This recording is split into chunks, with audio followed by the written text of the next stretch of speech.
ഇനി അടുത്ത പാർട്ടിൽ നമ്മൾ പഠിക്കാൻ പോകുന്നത് ഓംസ് ലോയുടെ ഈ വെച്ചിട്ട് നമുക്ക് വർക്ക് ഡണ്ണിൻ്റെ ഇക്വേഷൻസ് ഡിറൈവ് ചെയ്യുന്നതാണ്.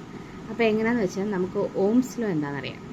Ohm's law is direction between voltage and current. Voltage is directly proportional to current. V is equal to IR. SI unit of R is ohm. അതുപോലെ തന്നെ V is equal to W by Q. So V is equal to IR. ഈ V യെ നമുക്ക് W by Q ആയിട്ട് എഴുതാം. is equal to I യെ നമുക്ക് Q by T എന്ന് എഴുതാം into R. So W can be written as Q square R by T. Charge വെച്ചിട്ടും resistance വെച്ചിട്ടുമുള്ള ഇക്വേഷനാണ് W is equal to Q square R by T. ഇനി നമുക്ക് അടുത്ത് പഠിക്കാൻ പോകുന്നത് what is resistance.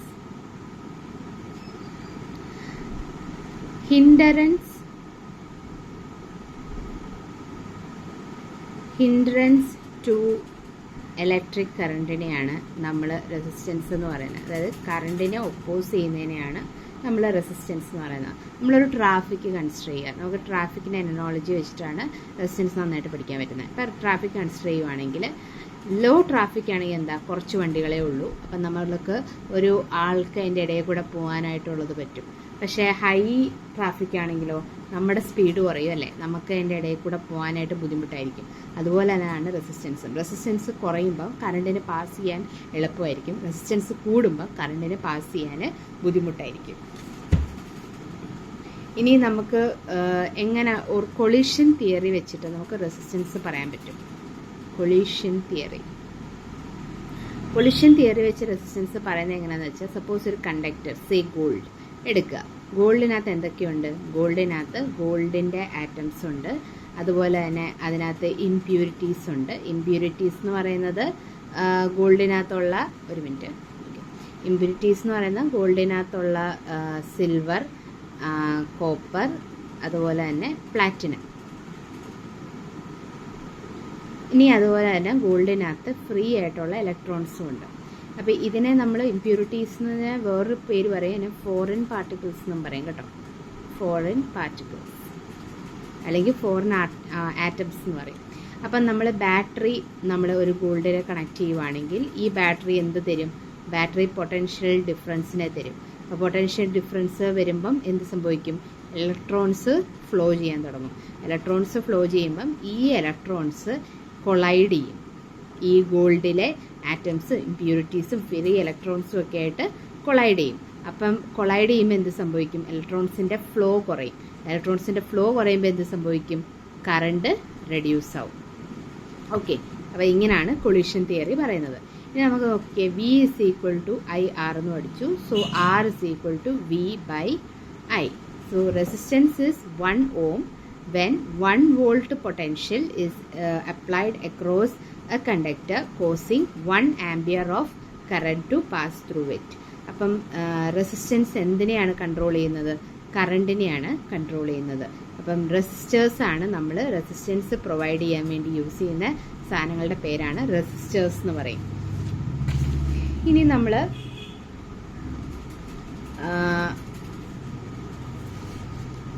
House hold വീടുകളിലൊക്കെ നമ്മുടെ ട്രാൻസ്ഫോമറിൽ നിന്ന് നമുക്ക് കിട്ടുന്നത് 200 വോൾട്ടാണ്. ഇതെപ്പോഴും കോൺസ്റ്റൻ്റ് ആയിരിക്കും. അപ്പം ഒരു V is equal to IR എന്ന് നമ്മൾ പഠിച്ചിട്ടുണ്ട്. പക്ഷെ പല അപ്ലയൻസസിനും പല കറണ്ടാണ് വേണ്ടത്. സോ ഇത് കോൺസ്റ്റൻ്റ് ആവുകയാണെങ്കിൽ പലതരം റെസിസ്റ്റേഴ്സ് ഓരോ അപ്ലയൻസസിനും നമ്മൾ കൊടുത്തിട്ട് പലതരം കറണ്ടുകൾ ഓരോ അപ്ലയൻസിനും കൊടുക്കുന്നത്. കാരണം ഓരോ അപ്ലയൻസിനും പല പല കറണ്ടാണ് വേണ്ടത്. സോ നമ്മൾ എന്ത് ചെയ്യണം? പല പല റെസിസ്റ്റേഴ്സ് കൊടുത്തിട്ടാണ് കറണ്ട് ഓരോ ഇതിനും കൊടുക്കുന്നത്. ഇനി factors affecting resistance. Factors affecting are. എന്തൊക്കെ ഫാക്ടേഴ്സാണ് റെസിസ്റ്റൻസിനെ അഫക്റ്റ് ചെയ്യുന്നത്? ഫസ്റ്റ് ഫാക്ടർ എന്ന് പറയുന്നത് length of the conductor. So resistance is directly proportional to length. Length കൂടുമ്പോൾ എന്ത് സംഭവിക്കും? ലെങ്ത് കൂടുമ്പം കൊളീഷൻ കൂടുമ്പം റെസിസ്റ്റൻസ് കൂടും. രണ്ടാമത്തത് area of cross section of the conductor. ആ കണ്ടക്ടറിൻ്റെ ക്രോസ് സെക്ഷൻ ഏരിയ, അത് resistance is inversely proportional to area of cross section. അതായത് ഏരിയ കൂടുന്തോറും എന്ത് സംഭവിക്കും?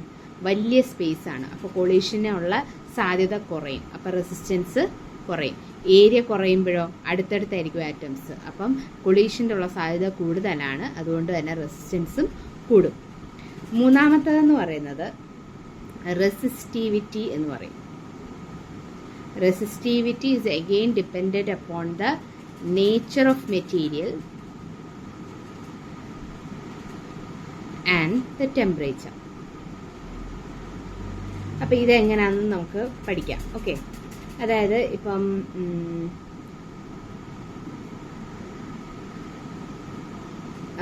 ഈ resistivity is independent of length and area of cross section കേട്ടോ.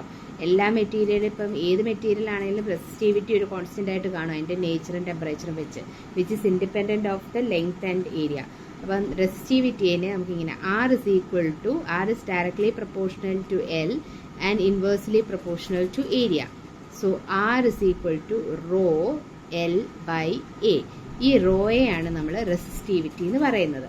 അല്ലെങ്കിൽ rho is equal to RA by L എന്ന് പറയാം. ഈ റോയിൻ്റെ യൂണിറ്റിനെ നമ്മൾ ഓം മീറ്റർ എന്നാണ് SI യൂണിറ്റ് ഓഫ് റെസിസ്റ്റിവിറ്റി കേട്ടോ. നമ്മൾ എന്താ പഠിച്ച resistance is directly proportional to length, inversely proportional to area, and resistivity is directly is dependent upon the nature of material and the temperature അല്ലേ.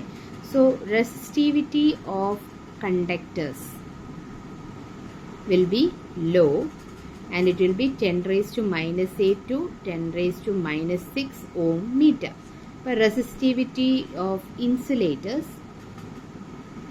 will be high, which will be 10 raised to 12 to 10 raised to 17 ohm meter. ഈ ഒരു റേഞ്ചിലായിരിക്കും. Okay, അപ്പം നമ്മൾ ഇതിൽ നിന്ന് എന്താ resistivity of conductors is low and resistivity of insulators is less അല്ലേ. ഇനി ഇപ്പം resistivity is greater for conductors and less for insulators. ഇനി അലോയ്സിൻ്റെ കേസ് ആണെങ്കിൽ നമുക്ക് നോക്കാം. അലോയ്സ് എന്ന് വെച്ചാൽ എന്താ, മോർ ദാൻ 2 എലിമെൻറ്റ്സ് ചേരുന്നതാണ് ഒരു അലോയ് എന്ന് പറയുന്നത്. ഫോർ എക്സാമ്പിൾ നിക്രോം എന്ന് പറയുന്നത് ഏതൊക്കെ അലോയ്സ് എന്നറിയാമോ? Nickel, chromium and manganese. ഇങ്ങനത്തെ അലോയ്സ്, ഇത് 3 ചേർന്നതാണ് ഇത്. അപ്പോൾ ഈ അലോയ്സ് ഇലക്ട്രോണിക് ഡിവൈസസ് ആയിട്ടും ഹൈ മെൽറ്റിംഗ് പോയിന്റ് ഉണ്ടായതുകൊണ്ടും it won't oxidize readily at high temperature. So electronic heaters, filaments ഒക്കെ ആയിട്ടാണ് അലോയ്സ് യൂസ് ചെയ്യുന്നത്. ഇനി നമ്മൾ മുമ്പേ പഠിച്ചു resistance is directly proportional to temperature എന്ന്. ഇത് എന്തുകൊണ്ടാണെന്ന് അറിയാമല്ലോ, നമ്മൾ മുമ്പേ പറഞ്ഞു. ടെമ്പറേച്ചർ ഇൻക്രീസ് ചെയ്യുമ്പം ആറ്റത്തിൻ്റെ കൈനറ്റിക് എനർജി ഇൻക്രീസ് ചെയ്യും. അപ്പം വൈബ്രേഷൻസ് കൂടും, കൊളീഷൻസ് കൂടും, അതുകൊണ്ട് റെസിസ്റ്റൻസ് ഇൻക്രീസ് ചെയ്യും. ഓക്കെ, ഇനി നമുക്ക് റെസിസ്റ്റേഴ്സിനെ പറ്റി പഠിക്കാം. Resistors of A system of resistance of A system of resistors ആണ് റെസിസ്റ്റൻസ് പ്രൊവൈഡ് ചെയ്യുന്നത്. ഓക്കെ, ഇപ്പം റെസിസ്റ്ററിൻ്റെ ഒരു സിമ്പൽ എന്ന് പറയുന്നത് ഇതാണ്. റെസിസ്റ്ററിൻ്റെ സിമ്പൽ 2 തരം റെസിസ്റ്റേഴ്സ് നമുക്ക് കമ്പൈൻ ചെയ്യാൻ പറ്റും. സീരീസ് ആയിട്ടും കമ്പൈൻ ചെയ്യാൻ പറ്റും, പാരലായിട്ടും കമ്പൈൻ ചെയ്യാൻ പറ്റും. ഇങ്ങനെ 2 രീതിയിലാണ് നമുക്ക് റെസിസ്റ്റേഴ്സിനെ കമ്പൈൻ ചെയ്യാൻ പറ്റുന്നത്. അപ്പോൾ ആദ്യമേ നമ്മൾ പഠിക്കാൻ പോകുന്നതാണ് സീരീസ് കോമ്പിനേഷൻ.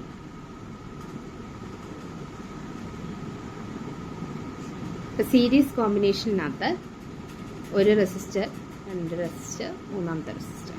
ഓക്കെ, അപ്പം ഇതിനകത്തുള്ള കറണ്ട് സെയിം ആയിരിക്കും എല്ലാ റെസിസ്റ്റേഴ്സിനും കൂടെ ഫ്ലോ ചെയ്യുന്നത്. പക്ഷേ പൊട്ടൻഷ്യൽ ഡിഫറൻസ് എല്ലാത്തിൻ്റെയും വേറെ ആയിരിക്കും. സോ സീരീസ് കോമ്പിനേഷനകത്ത് I സെയിം ആയിരിക്കും, പക്ഷേ V ഡിഫറെൻ്റ് ആയിരിക്കും.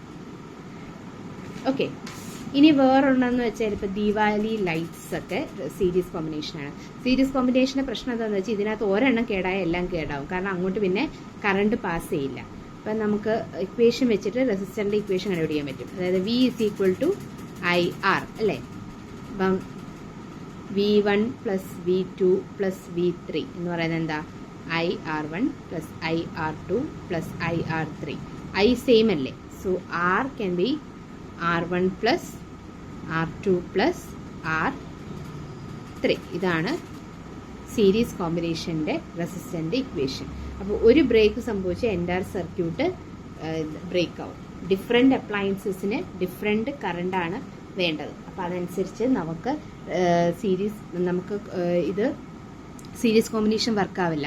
അതുകൊണ്ട് നമ്മുടെ ഹൗസ് ഹോൾഡിൽ പല അപ്ലയൻസസിന് പല കറണ്ട് വേണ്ടായതുകൊണ്ട് നമ്മൾ പാരലൽ കോമ്പിനേഷനിലാണ് ഹൗസ് ഹോൾഡിലെ എല്ലാ ഡിവൈസസും നമ്മൾ കണക്ട് ചെയ്യാറ്. So parallel combination. Parallel combination ആണ് നമ്മൾ ഹൗസ് ഹോൾഡിൽ യൂസ് ചെയ്യുന്നത്.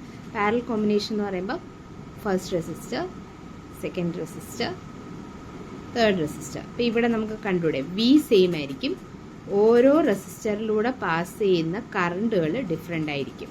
Okay, so here we will be same but I will be different. അയ്യോ, മഷി തീർന്നു. ഞാനൊരു ബോൾ പെൻ യൂസ് ചെയ്യാം. 8 but I will be different. Okay, ഞാൻ എൻ്റെ ഇക്വേഷൻസ് നമുക്ക് നോക്കാം. അതായത് for example I is equal to I1 plus I2 plus I3 V by R അല്ലേ. So V1 plus V1 by R, so V by R1 plus V by R2 plus V by R3. V constant അല്ലേ, same അല്ലേ. So 1 by R can be written as 1 by R1 plus 1 by R2. V common എടുത്തിട്ട് നമ്മൾ cancel ചെയ്ത് കളയും കേട്ടോ, by 1 by R3. ഇതാണ് parallel കോമ്പിനേഷൻ്റെ resistance. Okay, ഇത് കാണാൻ പറ്റുന്നുണ്ടോ? ഞാൻ വേണമെങ്കിൽ നീല എടുക്കാം. ഇനി അപ്പം ഹൗസ് ഹോൾഡിൽ നമ്മൾ പാരലൽ കോമ്പിനേഷൻസ് ആണ് യൂസ് ചെയ്യുന്നത്. കാരണം എന്താ, വി നമുക്ക് കോൺസ്റ്റൻ്റ് ആയിട്ട് കിട്ടും. അതുപോലെ തന്നെ ഓരോ അപ്ലയൻസിലും നമുക്ക് ഡിഫറെൻ്റ് ആയിട്ട് എടുക്കാനും പറ്റും. ഓക്കെ, ഇനി അടുത്തത് നമ്മൾ പഠിക്കാൻ പോകുന്നത് Joule's, JOULES, Joule's law of heating. Joule's law of heating ഇതിനകത്ത് പറയുന്നത് നമ്മൾ കറണ്ട് ഫ്ലോ ചെയ്യുമ്പം ഹീറ്റ് പ്രൊഡ്യൂസ് ചെയ്യും. ഹീറ്റ് പ്രൊഡ്യൂസ് ചെയ്യുന്നത് രണ്ട് രീതിയിൽ ഹീറ്റ് പ്രൊഡ്യൂസ് ചെയ്യാം. ഒന്നാമത്തെ രീതി എന്ന് പറയുന്നത് അൺഡിസയറബിൾ ആയിട്ടുള്ളതോ അല്ലെങ്കിൽ അൺയൂട്ടിലൈസ്ഡ് ആയിട്ടുള്ള ഹീറ്റോ പ്രൊഡ്യൂസ് ചെയ്യാൻ പറ്റും. അല്ലെങ്കിൽ ഡിസയറബിൾ ആയിട്ടുള്ളതോ അല്ലെങ്കിൽ നമുക്ക് റിക്വയർഡ് ആയിട്ടുള്ള ഹീറ്റോ പ്രൊഡ്യൂസ് ചെയ്യും. ഇപ്പം അൺഡിസയറബിൾ അല്ലെങ്കിൽ അൺയൂട്ടിലൈസ്ഡിൻ്റെ എക്സാമ്പിളാണ് നമ്മൾ ചാർജ് ചെയ്യുമ്പം ലാപ്ടോപ്പ് ചൂടാവുന്നതോ അല്ലെങ്കിൽ ഫോൺ ചൂടാവുന്നതോ. ഡിസയറബിൾ അല്ലെങ്കിൽ റിക്വയർഡ് ആയിട്ടുള്ളതാണ് നമുക്കിപ്പോൾ ടോസ്റ്ററിന് ഉപയോഗിക്കുന്നതോ അല്ലെങ്കിൽ ഹീറ്ററിനോ ഇത്. അതായത് കറണ്ട് ഫ്ലോ ചെയ്യുമ്പോൾ ഹീറ്റ് പ്രൊഡ്യൂസ് ചെയ്യുന്നത് നല്ലതും ചീത്തയായിട്ടുള്ള കാര്യങ്ങൾ. ഓക്കെ, ഇനി എന്തുകൊണ്ടാണ് ഹീറ്റ് പ്രൊഡ്യൂസ് ചെയ്യുന്നത്? ഒറിജിൻ ഓഫ് ഹീറ്റ് അതെന്താണെന്ന് വെച്ചാൽ നമ്മൾ കറണ്ട് ഫ്ലോ ചെയ്യുമ്പം ഇലക്ട്രോൺസ് കൊളൈഡ് ചെയ്യും. എന്തുമായിട്ട്? ഒരു ആറ്റത്തിലെ ഫ്രീ ഇലക്ട്രോൺസുമായിട്ട് കൊളൈഡ് ചെയ്ത് ഈ കൊളിഷനിൽ നിന്ന് റിസൾട്ട് ആവുന്ന ബൈ പ്രോഡക്റ്റ് ആണ് ഹീറ്റ് എന്ന് പറയുന്നത്. ഓക്കെ, ഇനി heat production, heat factors affecting heat production. Factors affecting heat production. Heat production effect ചെയ്യുന്ന ഫാക്ടേഴ്സ് എന്തൊക്കെയാണെന്ന് പഠിക്കാം.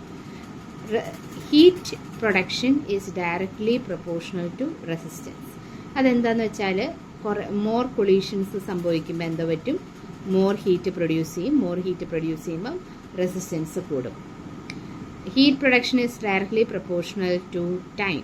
അതായത് എത്ര നേരം നമ്മൾ ചാർജ് ചെയ്ത് കൂടുന്നോ അത്രയും നേരം തന്നെ കൊളീഷൻസ് കൂടും. അത്രയും ഹീറ്റ് പ്രൊഡ്യൂസ് ചെയ്യും. Heat production is directly proportional to square of current. അതായത് ഇലക്ട്രോൺസ് കറണ്ട് കൂടുകയാണ്, അപ്പോൾ എന്ത് സംഭവിക്കും? ഇലക്ട്രോൺസിൻ്റെ ഫ്ലോ കൂടും. ഇലക്ട്രോൺ ഫ്ലോ കൂടുമ്പോൾ എന്തോ സംഭവിക്കും? വീണ്ടും മോർ കൊളീഷൻസ് ഉണ്ടാവും. മോർ കൊളീഷൻസ് ഉണ്ടാകുമ്പോൾ കൂടുതൽ ഹീറ്റ് ഉണ്ടാവും. ഓക്കെ, അപ്പോൾ ഇതെല്ലാം കൂടി കമ്പൈൻ ചെയ്യുമ്പോൾ നമുക്ക് എങ്ങനെ പറയാം? Heat is equal to I²RT. ഇതൊരു ഇക്വേഷനാണ്, പഠിക്കണം കേട്ടോ. ഇനി വേറെ നമുക്കിപ്പം ബാറ്ററിയുടെ കേസ് വെച്ചിട്ട് നമ്മൾ പറയുവാണെങ്കിൽ ബാറ്ററിക്കകത്ത് നമ്മൾ പൊട്ടൻഷ്യൽ ഡിഫറൻസ് ബാറ്ററി നമുക്ക് പ്രൊവൈഡ് ചെയ്യും ഒരു കണ്ടക്ടറിന്. അപ്പോൾ പൊട്ടൻഷ്യൽ ഡിഫറൻസ് എന്ന് പറയുമ്പം ഇലക്ട്രോൺസിനെ ലോ പൊട്ടൻഷ്യലിൽ നിന്ന് ലോ പോയിന്റിൽ നിന്ന് ഹൈ പോയിന്റിലേക്ക് കൊടുക്കാൻ പോകുന്ന ആ എനർജിയാണ് ഇത് പറയുന്നത്. അപ്പം ഈ ലോ ടു ഹൈയിലേക്ക് ഇലക്ട്രോണിനെ മൂവ് ചെയ്യാൻ വേണ്ടി ബാറ്ററി കൊടുക്കുന്നതാണ് പൊട്ടൻഷ്യൽ ഡിഫറൻസ്. അതായത് ബാറ്ററി ഒരു വർക്ക് ചെയ്യുന്നുണ്ട് അല്ലേ, ആ വർക്ക് എന്ന് പറയുന്നത് V/Q ആണ്. അപ്പം ഈ വർക്ക് ഈ ഇലക്ട്രോണ് എനർജി ആക്കി മാറ്റും, ഹീറ്റ് ആക്കി മാറ്റും. So heat is energy provider, അല്ലെങ്കിൽ വർക്ക് ഡൺ ആണ് അവിടെ ഹീറ്റ് എന്ന് പറയുന്നത്. അപ്പോൾ ഇതിനെ നമുക്ക് സബ്സ്റ്റിറ്റ്യൂട്ട് ചെയ്ത് ഹീറ്റ് എന്നും നമുക്ക് പറയാൻ പറ്റും. സോ ഹീറ്റ് ഇൻറ്റു V/Q എന്ന് പറയാൻ പറ്റും. ഈ Vക്കും Qക്കും നമുക്ക് സബ്സ്റ്റിറ്റ്യൂട്ട് ചെയ്യാം. V എന്ന് പറയുന്നത് IR ആണ്, Q എന്ന് പറയുന്നത് IT ആണ് അല്ലേ. So it can be I²RT. So H is equal to I²RT. ഇനി നമ്മൾ അടുത്തത് പറയുന്നത് electric power.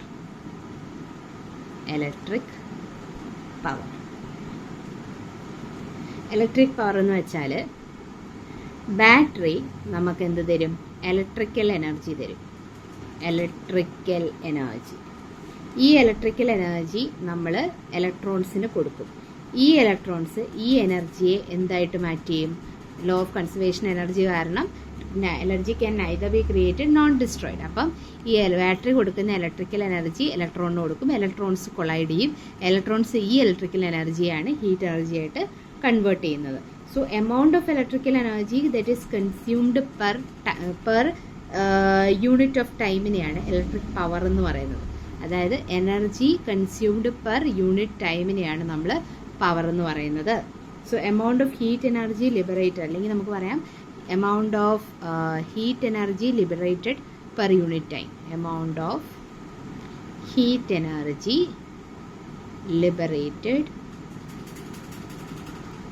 per unit time. അതിനെയാണ് നമ്മൾ പവർ എന്ന് പറയുന്നത്. So P is equal to E/T, അല്ലെങ്കിൽ power is work done by time. So അല്ലെങ്കിൽ power is equal to I²R, അല്ലെങ്കിൽ P is equal to VI, അല്ലെങ്കിൽ is equal to V²/R. ഇത്ര equation ഉണ്ട് പവറിന് കേട്ടോ. ഈ പവറിൻ്റെ യൂണിറ്റ് എന്ന് പറയുന്നത് വാട്ടാണ്. സോ വാട്ട് നമുക്ക് ഈ ഒരു എക്സ്പ്രഷൻ വെച്ചിട്ട് എങ്ങനെ പറയാൻ പറ്റും? So 1 watt is equal to 1 joule per 1 second. അതായത് 1 volt is the power of an electrical device that consumes 1 joule of energy per second എന്ന് പറയാം. ഓക്കെ, അപ്പോൾ പവർ എന്ന് പറയുന്നത് റേറ്റ് ഓഫ് ഇലക്ട്രിക്കൽ എനർജി ട്രാൻസ്ഫറിനെയാണ് പവർ എന്ന് പറയുന്നത്. വാട്ട് എന്ന് പറയാം, അല്ലെങ്കിൽ നമുക്ക് വേറൊരു യൂണിറ്റ് ഉണ്ട് വിച്ച് ഈസ് kWh. kWh ആണ് വലിയ unit. So 1 kWh is equal to 3.6 into 10⁻⁶ ജൂളാണ്. ജൂളിൽ കൺവേർട്ട് ചെയ്യണമെങ്കിൽ ഇത് വെച്ച് ഇൻറ്റു ചെയ്യണം. ഇത് ഇമ്പോർട്ടൻ്റ് ആണ്. ഇത് കൊമേഴ്ഷ്യൽ യൂണിറ്റ് ആണ് kWh എന്ന് പറയുന്നത്. ഇപ്പം നമ്മുടെ വീട്ടിലുള്ള എനർജി മീറ്റർ ഈ വാട്ടിനെയാണ് മെഷർ ചെയ്യുന്നത്. എത്രമാത്രം എനർജി കൺസ്യൂം ചെയ്തു പെർ യൂണിറ്റ് ടൈമെന്ന് നോക്കുന്നത്. ഇനി നമുക്ക് മാഗ്നറ്റ്സിനെ പറ്റി പഠിക്കാം. സ്റ്റോറി ഓഫ് മാഗ്നറ്റിസത്തിനെ പറ്റി പഠിക്കാം. ഓക്കെ,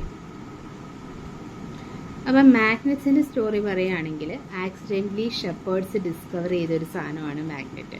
അവർ ഗ്രീസിൽ മെഗ്നീഷ്യ എന്ന് പറയുന്ന ഒരു സ്ഥലത്ത് അയൺ പാർട്ടിക്കിൾസ് ചില റോക്സിൽ മെഗ്നീഷ്യ ഗ്രീസ് ചില അയൺ പാർട്ടിക്കിൾസ് ചില റോക്സിൽ അറ്റാച്ച് ചെയ്തു എന്നതായി അവർ കണ്ടുപിടിച്ചു. അപ്പോൾ അങ്ങനെയുള്ള ചില മെറ്റീരിയൽ അതിനെ മാഗ്നറ്റൈറ്റ് എന്ന് പറയും, അല്ലെങ്കിൽ അതിൻ്റെ ലോക്കലായിട്ട് ലോഡ് സ്റ്റോൺ എന്ന് പറയും. ഈ മെറ്റീരിയലിന് നാച്ചുറൽ മാഗ്നറ്റ്സ് ഇതിനകത്ത് അയണിനെ അട്രാക്റ്റ് ചെയ്യുന്നതായിട്ട് തോന്നി. അപ്പം അയൺ അട്രാക്റ്റിംഗ് പ്രോപ്പർട്ടിയാണ് നമ്മൾ മാഗ്നറ്റിക് പ്രോപ്പർട്ടി എന്ന് പറയുന്നത്. അപ്പം സബ്സ്റ്റൻസസ് വിച്ച് ഹാസ് ദിസ് പ്രോപ്പർട്ടിയെ ആണ് നമ്മൾ മാഗ്നറ്റ് എന്ന് വിളിക്കുന്നത്. അപ്പോൾ ഇത് നാവിഗേഷനായിട്ടുള്ള കോമ്പസ് മാനുഫാക്ചർ ചെയ്യാനൊക്കെ മാഗ്നറ്റ്സ് ഉപയോഗിക്കാൻ തുടങ്ങി. പിന്നെ ആർട്ടിഫിഷ്യൽ മാഗ്നറ്റ്സ് ഉണ്ടാക്കിയത് എപ്പോഴാണെന്ന് വെച്ചാൽ ആൾക്കാർക്ക് നാച്ചുറൽ സപ്ലൈ കുറവായിട്ട് തോന്നി. അപ്പോൾ അവർക്ക് പല ഷേപ്പിലും സൈസിലും കളേഴ്സിലും ഒക്കെ മാഗ്നറ്റ് വേണമെന്ന് തോന്നിയപ്പോഴാണ് ആർട്ടിഫിഷ്യൽ മാഗ്നറ്റ്സ് ഉണ്ടാക്കാൻ തുടങ്ങിയത്. അത് ആർട്ടിഫിഷ്യൽ മാഗ്നറ്റ് ഉണ്ടാക്കുന്നത് അയൺ സ്റ്റീൽ പോലുള്ള മെറ്റീരിയൽസ് വെച്ചിട്ടാണ് ആർട്ടിഫിഷ്യൽ ആഗ്നസ് ഉണ്ടാക്കാൻ തോന്നിയത്. പലതരം ആർട്ടിഫിഷ്യൽ മാഗ്നറ്റ്സ് ഉണ്ട്. So for example bar magnets ഉണ്ട്, അല്ലെങ്കിൽ ഹോഴ്സ് ഷൂസ് ഉണ്ട്, അല്ലെങ്കിൽ ഡിസ്ക് ഉണ്ട്, അങ്ങനെ പലതരം ഉണ്ട്. ഇനി മാഗ്നറ്റിന് പോൾസ് ഉണ്ട്. അതായത് ഒരു മാഗ്നറ്റ് ഇങ്ങനെ എടുക്കുകയാണെങ്കിൽ അതിന് നോർത്ത് പോളും ഉണ്ട്, സൗത്ത് പോളും ഉണ്ട്. ഓക്കെ, അപ്പം നോർത്ത് പോളും അല്ലെങ്കിൽ സൗത്ത് പോളും മറ്റേ ചാർജ് പോലാണ്, റിപ്പിൾ ചെയ്യും. പക്ഷേ നോർത്ത് പോളും സൗത്ത് പോളും അട്രാക്റ്റ് ചെയ്യും. ഇനി വില്യം ഗിൽബർട്ട് എന്ന് പറയുന്ന സയൻറ്റിസ്റ്റാണ് ആദ്യമായിട്ട് എർത്ത് ഒരു മാഗ്നറ്റായിട്ട് പറഞ്ഞത്. അപ്പോൾ എർത്ത് എന്ന് പറയുന്നത് ഒരു മാഗ്നറ്റാണ്. അതിനൊരു മാഗ്നറ്റിക് നോർത്ത് പോളും മാഗ്നറ്റിക് സൗത്ത് പോളും ഉണ്ട്, which is in opposite of the നമ്മുടെ സാധാരണ മാഗ്നറ്റിൻ്റെ നോർത്ത് പോളും സൗത്ത് പോളിൻ്റെ ഓപ്പോസിറ്റ് ആയിട്ടാണ് എർത്തിൻ്റെ നോർത്ത് പോളും സൗത്ത് പോളും വരുന്നത്. അതുകൊണ്ടാണ് ഒരു freely suspended magnets will always അലൈ in the direction of north south ഡയറക്ഷനിൽ ഇങ്ങനെ അലൈ ചെയ്ത് കിടക്കും. കാരണം എന്താണെന്ന് വെച്ചാൽ എർത്തിനൊരു നോർത്ത് പോളും സൗത്ത് പോളും ഉണ്ട്. അപ്പോൾ അത് ഇപ്പോൾ ഈ നോർത്ത് എർത്തിൻ്റെ സൗത്ത് അട്രാക്റ്റ് ചെയ്യും, ഈ സൗത്ത് എർത്തിൻ്റെ നോർത്ത്. ഈ മാഗ്നറ്റിക് നോർത്തും എർത്തിൻ്റെ ഒറിജിനൽ നോർത്ത് പോളും സൗത്ത് പോളും ഡിഫറെൻ്റ് ആണ് കേട്ടോ. ഇനി magnetic effects of electric current. Electric കറണ്ടിന് മാഗ്നറ്റിക് എഫക്റ്റ് ഉണ്ട്. അതാണ് നമ്മൾ അടുത്ത് പഠിക്കാൻ പോകുന്നത്. Magnetic effects of electric current. Magnetic effects of electric current. Magnetic effects of electric current ആദ്യം പറഞ്ഞത് ഹാൻസ് ക്രിസ്ത്യൻ ഓഴ്സ്റ്റർ ആണ്. അതായത് മാഗ്നറ്റിസവും ഇലക്ട്രിസിറ്റിയും കമ്പൈൻഡ് ആക്കിയിട്ട് നമുക്ക് ഇലക്ട്രോ മാഗ്നറ്റിസം ഉണ്ട്.